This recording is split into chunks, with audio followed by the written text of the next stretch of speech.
Hi, I'm Joe, and welcome to From Scratch with Love. If you're just stumbling upon this channel for the first time, the purpose here is to educate and entertain and to teach you good solid techniques to make almost anything with what you have just kind of laying around. Scratch cooking is something that's near and dear to my heart. It was ingrained in me when I was a kid by my grandmother. And I think it's something that we should all pretty much learn how to do. So some simple, basic techniques and some basic flavor compounds that are going to work no matter what you've got laying around in the fridge, or in the cupboard, or in the pantry, or in the freezer. My wife likes to tell a story, the first time when we started dating, that I came to her house and I said, I want to cook for you. And she had nothing. So I just kind of raided her cabinets and made a nice solid meal. That's the goal here. And if we can have some fun and learn a little bit, hopefully you'll enjoy my screw-ups and learn along as we master cooking from scratch with love. Okay, so the first step in making a great sauce is prepping your vegetables. Here's some garlic, whole cloves, I've already peeled them. Here's some tomatoes. I've got all my stuff together. There's a big onion. So what we're going to do here is chop these. We're going to smash them once, smash them twice, maybe smash them 3 or 4 times. They can sometimes be a little bit stubborn. We get down to it. We're going to chop these up and give them a rough chop. I'm going to demo that here in a minute. Now the reason you want a rough chop, okay, is that so the garlic doesn't burn in the pan. You may have seen Goodfellas, where thin garlic liquefies in the pan. Well, that doesn't happen. It just burns. So a big rough chop, and you're going to throw that right into your little basket here of prepped things, which I have a little bit off camera. It has an onion in it and some shallots that we've already done. I'm going to demo that onion chopping here in a minute, so you can see exactly what I've done. Okay, cleanup here is relatively simple. I'm comfortable using a knife. You could use a bench scraper here if you'd like to. But knife's fine for me. And there you go, everything in the box. Okay, here's a big onion. This is a sweet onion. You could use a Vidalia or a Mayan sweet, any really sweet onion. Now it's cut crosswise, unlike lengthwise like we would normally do with a dice, because some people don't like horizontal cuts. So what I'm going to show you here is a trick to avoid those horizontal cuts that freak people out a bit. You're just going to go ahead and slice down, and then we're going to turn that onion, after I clear these nasty bits out, and slice the other way, just like that. We're going to get a nice rough chop. Again, remember, this doesn't have to be super fine. It's going to break down once it gets into the pot. And this eliminates those tense moments you have when slicing an onion crosswise. Okay. Now again, you could use a scraper here, but I use a knife, and it goes right into our little basket of prepped goodies. Again, a shallot, a small white onion, and then that big sweet onion here. I'm going to go ahead and clean my knife off here in a bit, and then we're going to move on to our next step. Our next step to add some sweetness. Now we're going to do that in one of 2 ways after I wipe my knife off here and clean the board. Oh, just a quick reminder. Always keep your board as dry as possible so your knife doesn't slip and your hands don't get accidentally cut. I've done that too many times to remember. Okay, so here's what we're going to do. We're going to add some tomatoes, and what we're going to use here into our flavor base are some mini San Marzano tomatoes. Now, these aren't from Italy, these are domestically grown, and they're cherry tomato sized. But what's really cool about them is they have a nice, sweet depth of flavor, and it gives you a good base for your sauce. There's a lot of people who will tell you to put celery in your marinara sauce. Don't do that. Nobody does that. There are applications for celery, and that's bolognese sauce. We will do an episode on bolognese, but that's not today.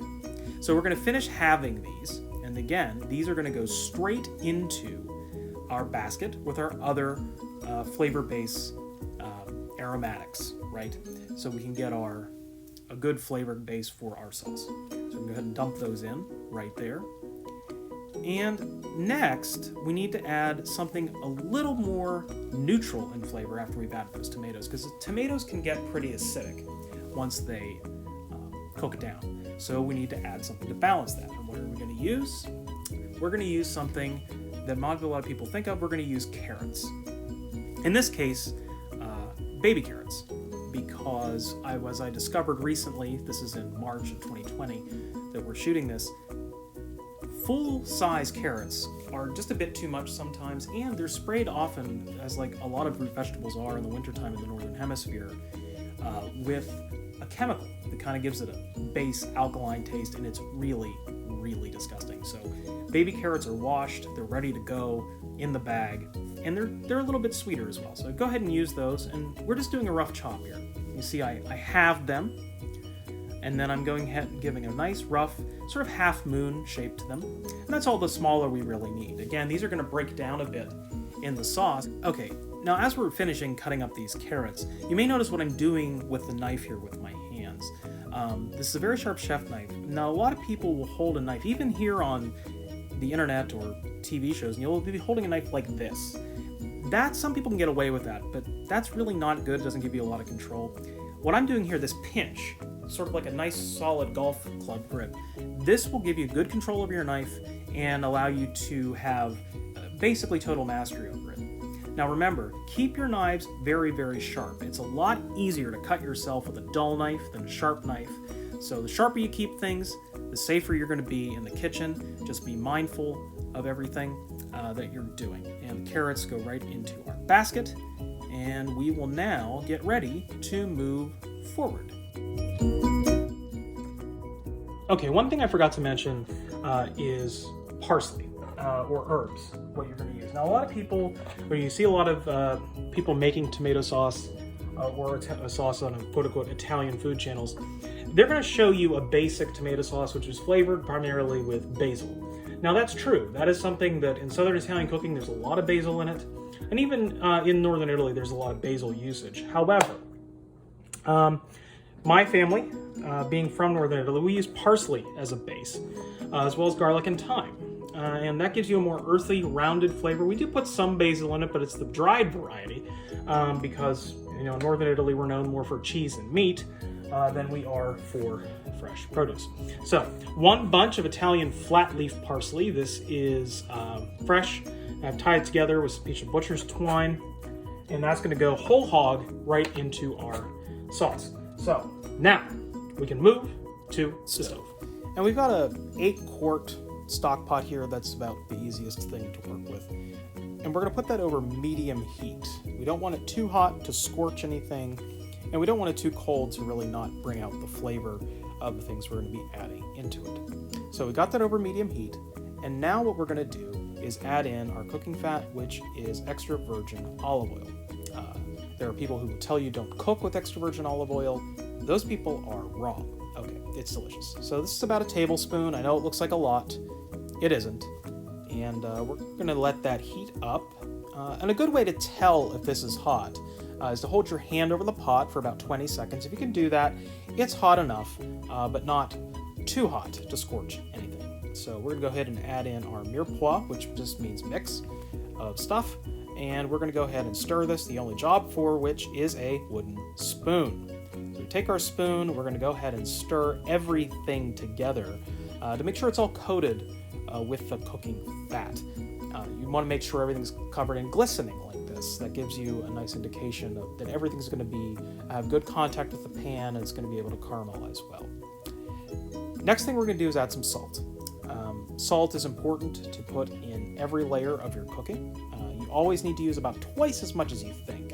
So here I'm using some kosher salt. It's Morton's kosher salt, and this is about a tablespoon. I don't really measure it, but it's about a tablespoon, 4 good heavy pinches. And we're also at this point going to add some cracked black pepper, 4 to 5 good turns of black pepper after we give this a stir.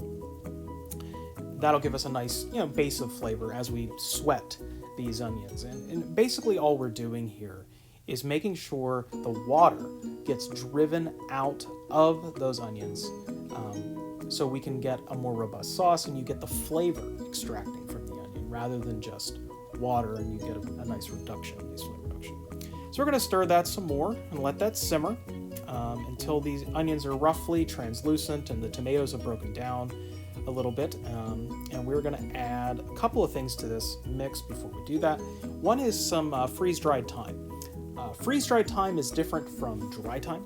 It behaves more like fresh thyme, and it kind of rehydrates when you put it into the recipe. So this is about a tablespoon and a half-ish, roughly. Next thing we're going to add to that is a bay leaf, and this is a dry bay leaf.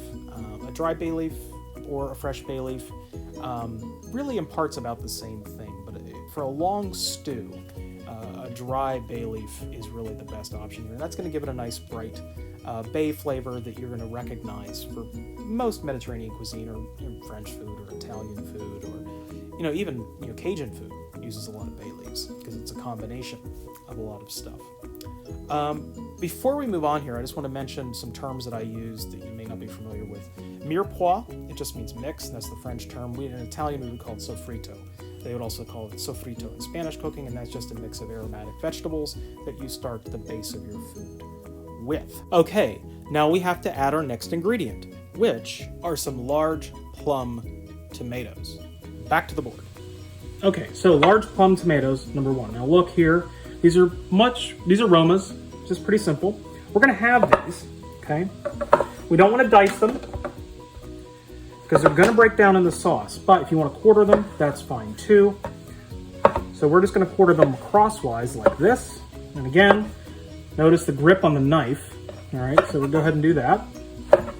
These all ready to go. Now you can probably notice that I've got the stove going over there. I'm not paying too much attention to it because I'm listening for that oil to start spitting a little bit. And then I know that the water's coming out of the onions. So here we go, back to the stove. Okay, we've returned to the stove here, and we have our mirepoix sofrito being nice and translucent. You see how the fond, which basically just means brown bits, on the bottom of the pan is starting to form there. That's what we want. We want those sort of caramelized flavors. Now, everything's kind of glistening there. The way my grandma or great-grandma would make this is with fatback or pork fat. I didn't use that here, number one, because I don't have any, and number two, because I think olive oil is a little more readily accessible, so that's what I used here today. I will make a recipe for you in the future that does involve pancetta and guanciale, which is Italian bacon, but for today, we're going to go ahead and use the olive oil. It's also safe for your vegetarians, so you don't have to make them eat pork fat if they don't want to. Okay, so as we see here, we see this little bits forming in the bottom. We're going to go ahead and get our chopped tomatoes right into the sauce. And once we do that, we're going to go ahead and give them a stir and a little more salt. It doesn't need any more black pepper really at this stage, but tomatoes need salt. You always have to salt them again more than you think. So we're going to let those stew a bit. We're going to crank this up a bit, maybe medium-high heat, and let this kind of cook down after we give it a nice stir. And what we're looking for is the tomatoes to break down a bit, and the onions to get almost perfectly clear to look through, and the carrots to get soft. That should take roughly between 3 to 5 minutes at medium-high heat that we've turned it back up on. So I'm going to go ahead and simmer this, and I'll be back with you here in a bit. But you see what you're looking for here. You see the sheen that's on top of these tomatoes. As we stir, they're going to start breaking down. Now, as we come back, the longer we stew it, it's going to break down even more. Once it's broken down, we're going to start deglazing the pan. What do I mean by deglazing the pan? Okay, well, deglazing a pan basically means adding some type of acid or water or liquid, basically, to get the brown bits off the bottom so you can put those into your sauce and make it flavorful. You can either do it with chicken stock or vegetable stock or wine, and it really kind of depends on what you want in your sauce. If you want the sugar to be more forward, you use wine. If you want the salt to be more forward, you'd use stock. Now, I was taught to use both, and it also depends what kind of wine you use. I'm going to use a DOCG Pinot Grigio here, which is a nice dry, sweet Italian white. You could use a Moscato if you want something a little bit more sugary, and you could use a Chardonnay if you want something with a little more body. But we're going to use a DOCG Italian Pinot Grigio here. Just about, $10 should get you a decent bottle of that to cook with. And you should always cook with something that you would drink, but it doesn't have to be something super expensive. You don't want to cook with any of that stuff called cooking wine. I don't know why they sell that. It's garbage. This is stock. We're going to go ahead and deglaze that with the wine and the stock. First things first, we have to talk about amounts here. Amounts are kind of variable because certain tomatoes and onions are going to put out more liquid than others, and it also depends kind of on humidity of your kitchen, but we'll get into that later. Generally, a cup or so of white wine is what you're going to want to use, unless things have a lot more water in them than normal. In this particular day that I'm shooting this, it's a little more wet than normal, so we're going to use a little bit less wine to deglaze, but until we get there, look at what we got here. See this mash-like consistency? That's what you're going for, almost like a stewed tomato consistency. You can see the wrinkly skin right there, and also the water being driven out of the onions, and that's what we want. We want that mash-like consistency before we move forward and deglaze our pan. Okay, we're back, and you see how everything's sort of broken down even more so here, and all that liquid's been driven out. You see these brown bits on the bottom as I stir this? Okay, as I smash these with my spoon here.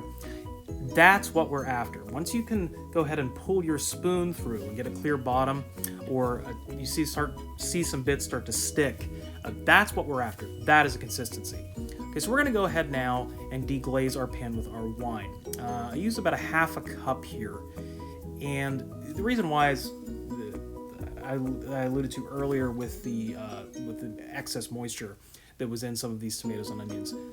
You may need to add more, you may want less, it kind of depends. A general good rule of thumb is about half a cup, and then kind of go from there, because you can always put it in, you can't take it away. So now we're going to go ahead and let that reduce. We're going to crank it up to high though, bring it up to a rolling simmer or a rolling boil, and reduce that by about a third. That'll give us a nice concentrated flavor. And then after we do that, we're going to go ahead and prepare ourselves to add some San Marzano tomatoes. That's these guys right here. There are fake San Marzanos. Don't buy those. How you know if you're getting authentic San Marzano tomatoes from Italy and around Mount Vesuvius are these two seals by the Italian government. You see those, you're in good shape. All right, we're going to let this reduce.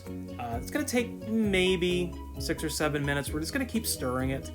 You don't want to walk away at this stage, because if you do, you have a tendency the sugars might burn from the wine. And we also have to make sure that we get the stock in on time. Ideally, you want to use a homemade stock, but if you end up using a store-bought stock, use unsalted varieties, because you want to be able to control the salt which is in your food. Commercial stocks have a lot of excess sodium, and you really you don't need that.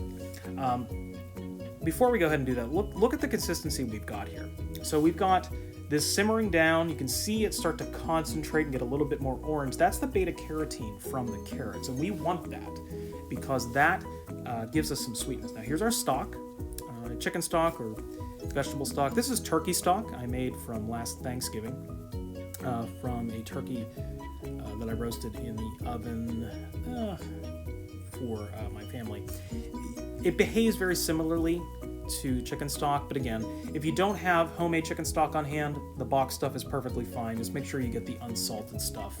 Collagen makes a good one. Collagen Bold has a nice seasoning to it. Now, this may be time to do something that a lot of people don't do, and that is we need to taste for seasoning. We need to see where we are. So, spoon, taste, and say, okay, well, we need a little salt. So a little more salt in here, and it probably could use maybe some pepper. So we're going to go ahead and toss some more black pepper inside there. A couple grinds, just some nice small grinds there. Notice I changed the grind size.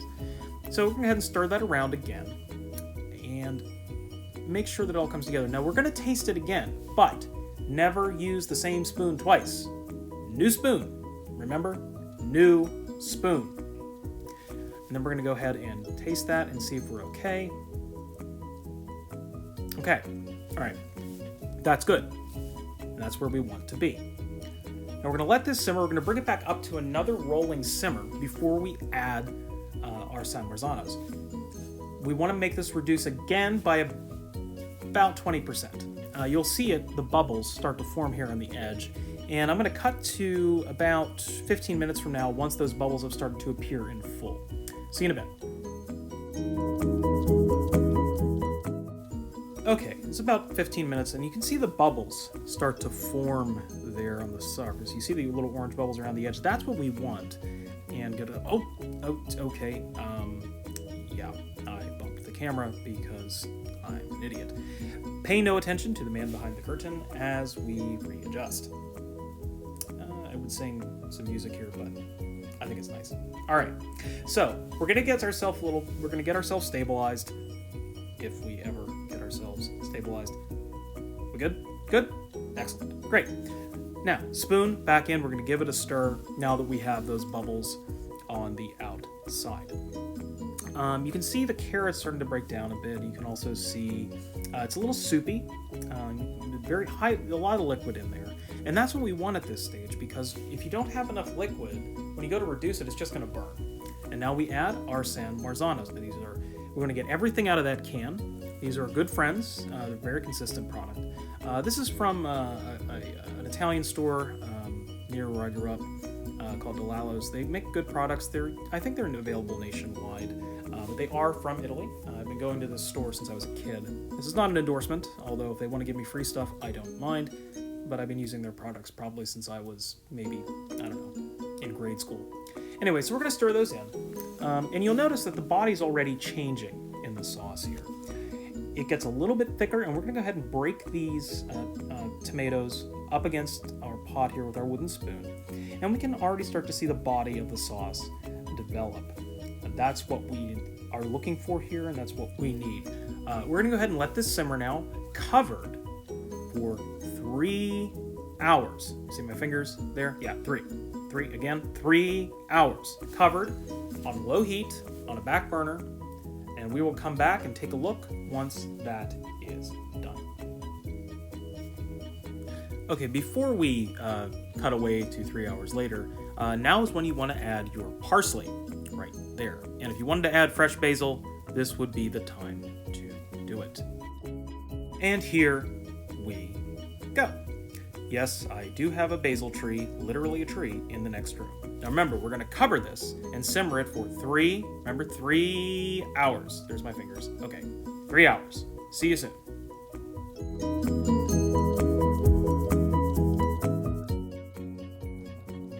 Okay, we are officially at the 3-hour mark, as you can see here. You see the consistency's changed. All right, we've extracted pretty much all we can out of the herbs and everything else that we put in there. I've removed the parsley, removed the fresh basil. The bay leaf we're going to leave in for the time being. That was a dried bay leaf. So it's basically going to dissolve at some point, so we're not going to really have to worry about that. But you're going to see the consistency here. Remember when we put this back, you see the chunks here, but it's not quite reducing.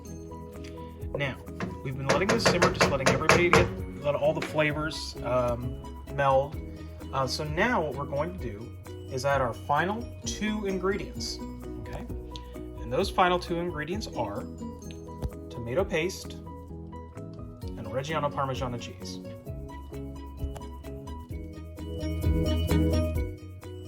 So that's about 2 tablespoons of tomato paste. We're going to stir that in. But the next thing we want to add is our cheese. Hang on a minute while we talk about cheese. Parmigiano Reggiano.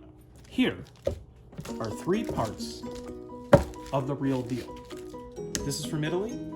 This is from Italy, and what we're using today, so you already grated some off.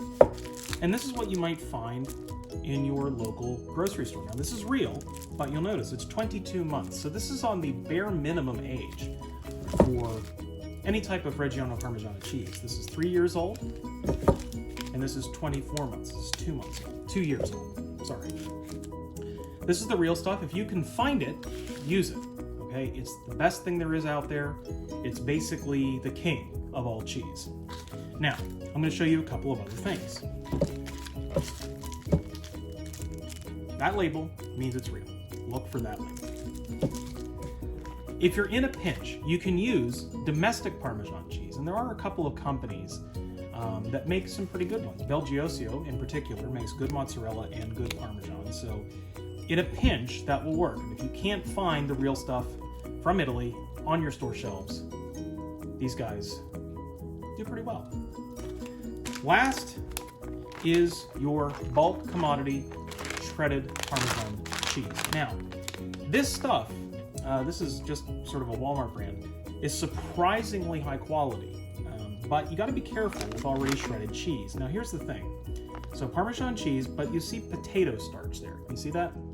Potato starch is added to shredded cheese to make sure it doesn't clump together.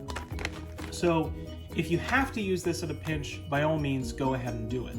But keep in mind that if you put this in a recipe, that potato starch may accidentally end up over thickening something or giving a strange flavor if you were adding this to a sauce or a soup. All right, so that is Parmesan cheese and what we're doing today. Back to the stove. So that's about half a cup of grated Reggiano Parmigiano cheese that we put into our sauce. And the sauce really, it's not gonna, turn it into a cheesy mess. It's gonna give it a nice little body. All right, it's gonna change the color a little bit. We're gonna get a little bit more orange here. And it's gonna give it a nice little bite. And some salt, a little bit more salt. And we're gonna go ahead and reduce this, okay, over medium heat. Again, we're gonna simmer this now uncovered. All right, that's the key. We're gonna simmer this uncovered now over the same burner we had it on before, which is that low heat burner. And we're gonna simmer this uncovered for another hour or two until it reduces. So we are now at the 4-hour mark, and you can see the consistency has changed dramatically. I'm gonna go ahead and zoom out here so you can see the whole thing. Let's go push in. All right, now look. So here you can see the soupy consistency is gone, and we have a nice thickening sauce. All right. Now at this stage, you could puree it. Some people do that. I like to leave it a little chunky for marinara sauce. I like the chunks of tomatoes and basil and onion that are poking through here. I find that to be delicious. But you could always puree this at this point, make it nice and smooth if you'd like. But we are done. So I'm gonna go ahead and plate this up. All right, so these are some eggplant Parmesan roll-ups. Here's a gluten-free pizza that I made, the dough as well, and this is another pizza, just to kind of give you an idea of what they do. By the way, just to let you know, I have celiac disease. Everything you see on this channel is gluten-free.